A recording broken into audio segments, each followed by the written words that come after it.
And now our chief guest of the day, Councillor Tom Aditya, is present. I know that he was very busy today.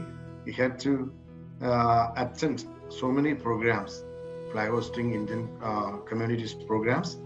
So let me welcome with a small introduction of Councillor Tom Aditya. Councillor Tom Aditya is a social justice advocate and management consultant living near Bristol in southwest England. In his civic roles since 2007, Tom Aditya served as mayor, deputy mayor, council leader and spokesperson, chairman of the finance committee, planning committee, international twinning committee, South Gloss Council, Equalities Committee, etc. He is the first person of Asian and Indian heritage to be elected as a civic office in South Gloucestershire country, and the first person of South Indian origin outside the London metro region to be elected councillor in England, and the first South Indian elected on the Conservative Party ticket in the UK. Since 2012, he has been part of the Bristol Multi-Faith Forum, which is the Bristol City currently served, which is the Bristol City Council's initiative for social harmony and community well-being, and currently served as its chairman. He is also the chair of the South Gloss Council's local community engagement forum. Besides that, he is a member of the Bristol University Corps, the Police Strategic Group, and the Avon and Somerset Police Scrutiny Panel, which covers Greater Bristol and West of England countries. Tom Aditya also acts as a speaker, presenter, policymaker, entrepreneur, columnist, and organizer. And I'm really happy to welcome you, my dear friend, Councillor Tom Aditya, to this wonderful evening. Thank you, and thank you, Father Robbie. It's actually great to hear, and thanks for your kind words. It's so inspiring. I don't know how much you covered. Thank you. You covered a lot. So I don't want to take much of your time because it's a precious moment. I'm very glad to be here. Distinguished guests, my dear friends and colleagues, it's a great day, Indian Republic Day. I was also there in the 2019 to celebrate Indian Republic Day celebrations at New Delhi. So I was invited by the government of India at that time. So I was participating. So I know the vibe over there, the Republic Day parade going on, the environment, how much the you're over there. That means the glare and the glamour and the excitement. So I know there are a few other speakers as well. So I would like to actually get consideration for that. And thanks for the nice words. Yes, you're right. I was attending a program today. We were hosting the Indian national flag at the Bristol City Hall. So I just coming out from that program right now. So I thought it was actually 6 o'clock. So in my clock, it's 6:04 over here. Is that right? Or whether it starts at 6 o'clock, Father? Or yeah, has it started already at 6 o'clock, and now we are just waiting for your Thank you very much. Oh, because Constitution is one of the things which I would like to actually cover right now. I would like to actually do the talking because, as you know, later on, right now, I would like to actually just a few words. I would like to inaugurate the program, and thank you for inviting me as a chief guest. The Constitution actually formed, as you know, it's because out of our culture. India is it's from Kashmir to Kanyakumari, from Gujarat to Arunachal Pradesh. There are a lot of nationalities. You mean not only language groups, people with a lot of ethnicities. Okay, some people are Tibetan origin, some people are Dravidian origin, sorry, people are Aryan origin, or anything like that. I'm not going to actually in detail right now. So, in Constitution was framed, formulated, taking inspirations from all these people, to connect all these people, to link all these people. As you know, already know, India is a land of unity and diversity. So this is actually the celebration.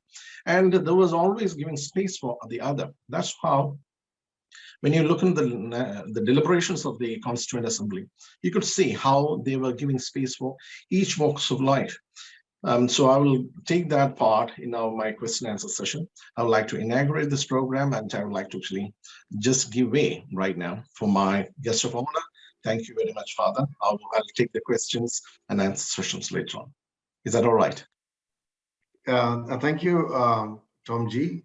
And now, since we have already started at 6 o'clock, we have already covered all of the speeches, and you can, yeah. Is it? Yeah, we have, I think you thought that it's a time, there's a little time difference was there, it seems. But you can speak a little more if you wish, or we'll have a discussion. Okay, no. Okay, then because I just would like to then cover that part, okay, because Constituent Assembly is the one that framed the constitutions. As you know, constitutions came into force as a guideline to what are the principles of the freedom, and that's right. Now, I think Father already mentioned the preamble of the Indian Constitution. So how the expressions itself is the we, the people of India. So it's not only the parliamentarians or the Constituent Assembly, it symbolizes that part I'm going to cover. It covers everyone in India. So everyone as equals, to actually ensures everyone the justice, and to give opportunities for all, and to declare India a sovereign republic. Republic in the sense, because republic, the word republic means the country is governed by a person who's been elected. So rather than a monarchy, that's a republic, but has got a connotation of being a sovereign. That means a country which has the right to actually formulate its own rules and frameworks and regulations. How this part of socialism or secularism came into force is because when you look into that is not worded in the first part, but that's been how, but the constitution was formulated in the sense that it'll be a secular country, giving opportunities for all. There's no preference for any particular religion. That was the mess. So that is the reason why Indian secularism is something different, because Indian secularism is not taking away religion from the society. It is recognizing all religions as equals and being part of it. Okay, so that's how the Indian secularism was formed. Anyway, so this one, when we look into the constitutional framework, how even Travancore, where Kerala, the southern part of India, we joined the Indian Union. Okay? We joined. We were not part of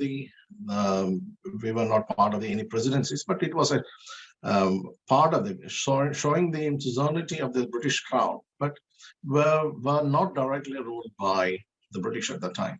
But the Travancore people thought that it'll be better to actually join together with India.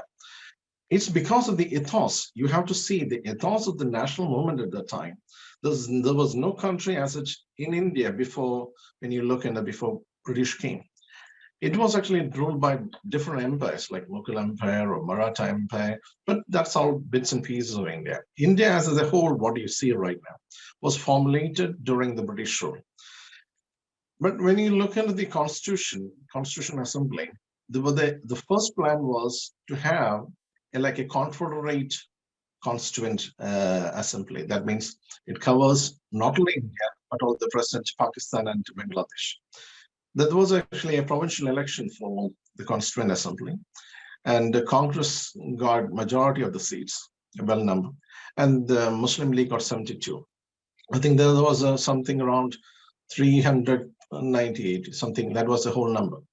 And then there was actually an issue with the Muslim League. They don't want to participate in the Constituent Assembly.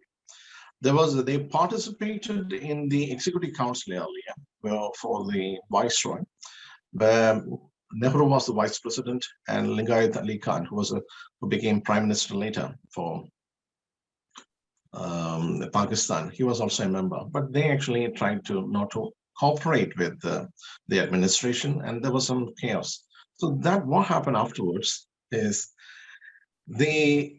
that friction, and Mussolini want to actually separate. Then the cabinet mission at the time earlier, there was actually tragedy from both sides. If Congress was taking a stand that we want to keep it united, and will give a little bit of give-way, I think the independence, the partition could be avoided. But there was actually rigid adamancy from the part of Muslim League and Jinnah to enforce it, to have his own space. So that's the reason why there was no other way. The Congress actually gave way, and Nehru, Assad, and Vallabhbhai Patel, all those people. It's not, we cannot say that it's just few, but they were all thinking of having a united India, but that was not possible. And if there's always a communal tension and frictions and this, like a civic war all the time, a country cannot prosper. So that's the reason why there was a partition. They agreed with that partition. So in the according to the partitions, the agreement, 200, the strength of the Constituent Assembly got down from 300 plus to 299. It is not only from the British India, but also representatives from the princely states, as well as the chief commissioners provinces. I think the largest number from the princely states, I think Mysore got the most number of delegates. I think it was 7. The next one is Travancore. They got 6. So there was actually good participation from Travancore to join with the Indian Constituent Assembly. I think I right now recollect Sri R.V. Thomas, illustrious, he was a speaker, he was a member of the Constituent Assembly. Then he gave way to P.T. Chacko. He was also a member of the Constituent Assembly. Annie Musgreen was a Constituent Assembly member, and Patan Dhanabala, and a lot of people like that. Okay, I mean, totally 6 people, 6 delegates. So I'm just covering that part. So when you look into the 1946 December session of the Constituent Assembly, it was an election. Then Nehru gave a basic knowledge of how that Constituent Assembly can be, what are the framework, and so they given the objectives, that he put like an objective resolution for that. So making it a firm resolution to proclaim India. So it hasn't happened at the time. So to proclaim India into an independent sovereign republic, and to draw up for her future governance a constitution. And so he was also looking at not only the British India, but also the Indian states, I mean the Indian princely states, to bring together, and wherein those territories and then boundaries to exercise the powers of the government, give the rights to the people, and so actually also talking about he himself, even at the time, saying that wherein shall be guaranteed and secure to all the people of India justice, social and economic and political, and equality of status of opportunity and before law, freedom of thought, expression, belief, faith, worship, vocation, association, and action, subject to law and public morality, and also it's safeguarding minorities. That's another thing which he ensured at the time. And the backward and tribal areas, depressed and backward classes. So even in 1946, when the resolution, when it was started in itself, he was talking about that. And he also want to maintain the territorial borders and have a good relationship with the other people, and to actually attain a good relationship with the outer world. That means well-being, the peace and prosperity of the mankind. So these are wonderful, beautiful, when you look at it, beautiful way of presenting a constitution. So late in the August 14, 1947, the Constitution Hall, they met at the midst, and you all know this major speech he made and Nehru made. So afterwards, this Constituent Drafting Committee came afterwards, which Dr. Ambedkar has a significant role. It came afterwards. That's only in the after August, they actually formed a Constitutional Drafting Committee. Dr. Ambedkar was part of the delegation from Bengal earlier, which was East Bengal.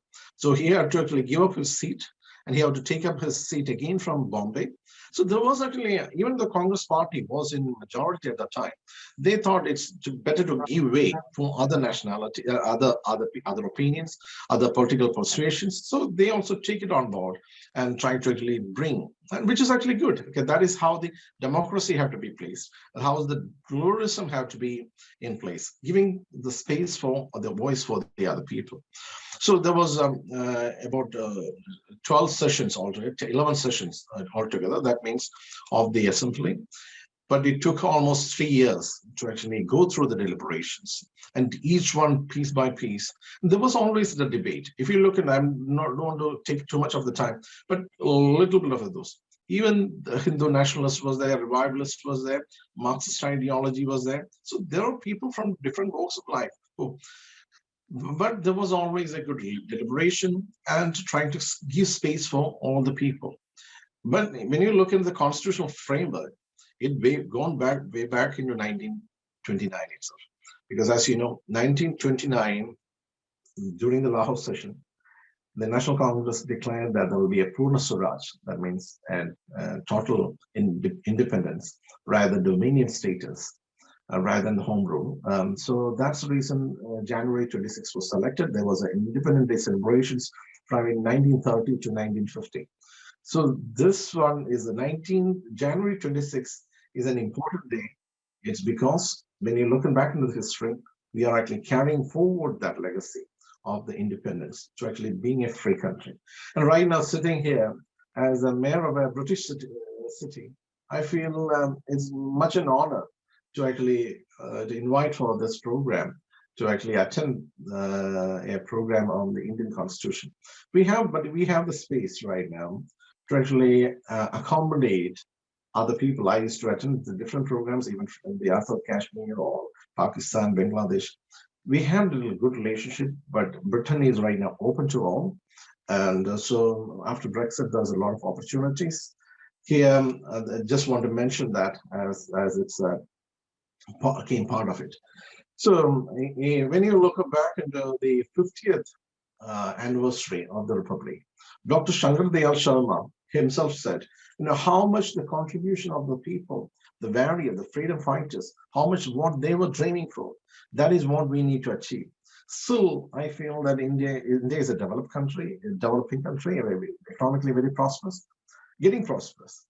But we need to take away the superstitions.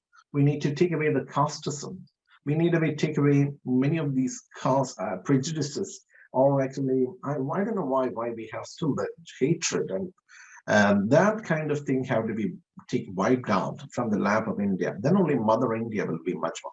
Mother India, I would like to echo the words of Jawaharlal Nehru, is not one person or something as significant. It means all people of India together. That means we are actually binding together as a motherland. So that's what it's not to have.